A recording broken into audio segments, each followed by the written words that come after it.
You know, the pandemic completely flipped our daily lives upside down. But honestly, perhaps nowhere was that shift as drastic as in how we actually practice our faith and community worship. I mean, we went from these vibrant, physical, gathered communities to just isolated living, literally overnight. In this explainer, we're going to unpack what that shift actually means for human behavior, for our spirituality, and frankly, for the raw power of just gathering together. And that brings us to a really direct question, one we all kind of need to face. Now that the pandemic is over, how is your faith? Really? Because it's a huge challenge to see if we've unknowingly just settled into this comfortable, isolated, what you might call couch faith. Look, staying home, that was a necessary survival tactic, absolutely. But we have to ask if that temporary safety measure has somehow morphed into a permanent state of isolation for us. Okay, let's dive into this because there is a stark contrast between past dedicated worship and our present convenient worship. What started out as an unavoidable safety measure, watching services in your pajamas from the comfort of a living room sofa, has, for a lot of people, slowly transformed into straight-up spiritual consumerism. The convenience of just picking and choosing exactly what we want to hear online, that's pretty much replaced the gritty, real-world dedication of actually showing up and participating in a physical community. To really understand this, we need to look at John chapter 4, verse 23, where it talks about worshiping in spirit and truth. Now, some folks might think that means a lighter, more convenient, location-independent kind of faith. But actually, it's the exact opposite. Worshiping in spirit and truth requires a much deeper commitment and sincerity. It demands a whole lot more than just the convenience of passively staring at a screen in your house. So this leads to a pretty provocative question. Are we just becoming spectators of spiritual content? Think about it. Have we dropped our communal responsibilities, things like volunteering, actually interacting with others, carrying each other's burdens, just so we can consume famous, polished sermons like it's on-demand Netflix entertainment? Sure, practicing faith this way has become way easier, but that dynamic, living spiritual energy, it's kind of fading away. Part 1. The historical mirror, the scattered Levites. If we look back at the Old Testament, we see a striking, almost eerie progression. If you track the timeline from Joshua's era, going through the chaotic era of the Judges, into King Saul's reign, and finally leading up to David's intervention, you see that worship heavily degraded. What started as a unified system completely lost its center. It just became fragmented and scattered across all these different regions. And the ultimate historical example of this privatized, customized faith is a story of a guy named Micah. Get this. He literally built a personal shrine right inside his own home. And then he went ahead and hired a passing Levite to be his own private, personal priest.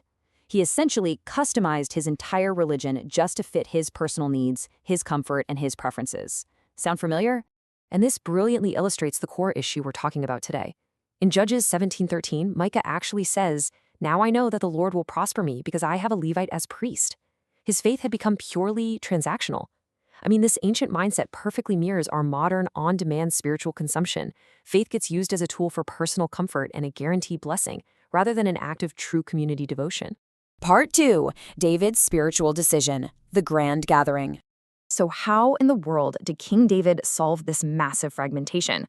Well, he realized spiritual alignment was way more critical than just political power. So he made a bold, massive move. He called the scattered Levites back to Jerusalem to shut down all those localized, customized shrines.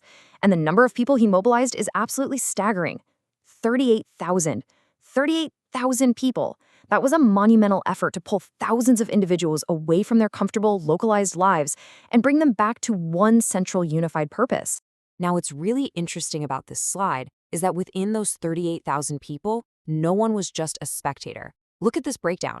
You had 24,000 supervisors, 6,000 judges, 4,000 gatekeepers, and 4,000 musicians. Everyone had a highly specific, absolutely necessary role in this massive mobilization. They definitely weren't just gathering to sit back and watch. They were gathering to actively participate and make the community function. And this whole mobilization really gets at the heart of the Hebrew word shalom.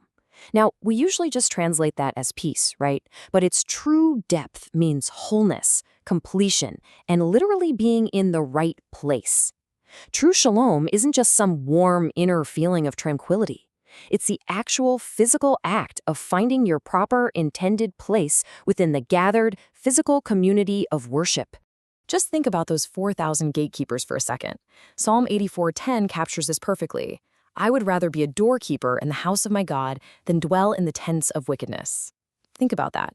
Even the most unglamorous, unseen roles, like just standing at a door, are absolutely essential for the community to function. It's all about preferring the lowest position of service within the community over sitting in isolated personal comfort. Let's move to and see how this builds right into our modern context, because it translates perfectly. 1 Corinthians 12:12 reminds us that the body is one and has many members. Those ancient gatekeepers, they are exactly like today's modern volunteers. They're the people who clean the building, the ones opening the doors, guiding the attendees, teaching the kids.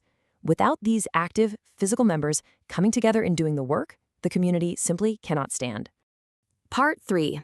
The power of the campfire community. Okay, I want you to picture a campfire. Logs burn incredibly hot when they're gathered together in a pile, right? The heat is intense. But if you separate those logs and pull them apart, they quickly grow cold and just die out. It's a literal, perfect metaphor for our faith. The cold, isolated online pixels of a screen, they simply cannot replace the warm, overlapping, messy, essential reality of a physical community. Alone, the fire inevitably fades. So the crucial point is, how do we actually build that fire back up? Well, it takes 3 gritty, real-world steps. First, rubbing together. And yeah, that means navigating relationships, dealing with friction, and working through differences. Second, dedication. And third, serving. Look, these aren't always comfortable steps, for sure, but they are exactly what turns a passive spectator belief into an active living faith. It fundamentally requires stepping out of our personal comfort zones. And hey, this isn't some brand new concept we just came up with. Look at the early church in Acts 2:42. It says they devoted themselves to the apostles' teaching, the fellowship, the breaking of bread, and the prayers. Notice the really intense emphasis on togetherness and fellowship there.